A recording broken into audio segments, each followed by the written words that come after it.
and I just had to cover this. This is such a neat, interesting scenario.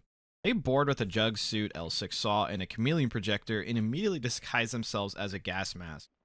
They managed to play pretty much everything perfectly here. They can't open doors, so they're kind of just waiting for people to come by.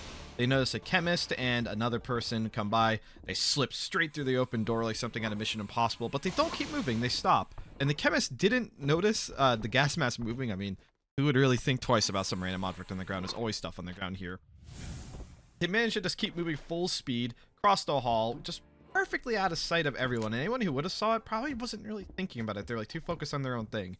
They take cover behind a random rock in the middle of the hall because of this rock anomaly. And they're definitely just sitting here waiting, looking at their pinpointer, waiting for the captain to walk by. And it is blue alert at this moment because there were syndicate agents on board the station, but like nobody's on like real high alert. There's a security doing basic patrols. Captain walks straight into their trap, basically.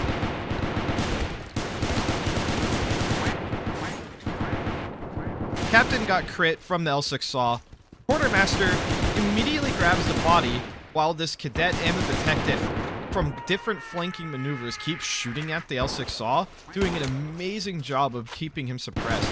They're not going to win this fight with just pistols, but what they did do is the captain's body is now so far away that a jug suit couldn't possibly chase after it.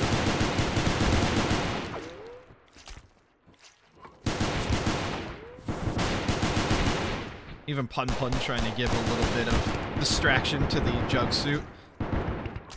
Detective unfortunately goes down from the 100-round mag. I don't know if the Nukie immediately pushed here to try to get some medical items for themselves, or if they thought that the captain got dragged here. They do also have an EMAG, so they kind of just... EMAG opened the medical door, but are too slow to really chase anyone. Jug suit executing the hop, which is going to give them nice, mild all access, which is going to let them get into the bridge at least. The hop just got slain in their own office. CE starts dragging them away, takes them to medical. Head of security does a pretty ballsy move here. Pushing into the bridge alone when you don't know where the load is definitely risky. They go down without only being able to get their hand on their gun in the last second. However, they did manage to get to the red alert, which does alert the entire station that things are pretty bad because it was blue alert. Using proper alert level is pretty damn important for situations like this. That red alert has prompted cargo at this point to actually start ordering guns. Captain even directly says, let's laser them, giving direct orders to a salvager and his quartermaster. And guess what? They have a cargo teleporter right there. They could just get those guns instantaneously on top of the fact that the armory still exists. Captain doing an amazing job getting security to check in, getting other heads to check in. Science is reporting that they're doing okay. Security cannot report. Well, the head of security cannot report because he is dead. While that reporting is happening, the chief engineer actually charges in on his own, which is probably a little ballsy, but the lone op was having some issues getting their WT to fire. It wasn't bolted, but they just execute them with the L6 saw. Captain also being a little ballsy going in on their own once again.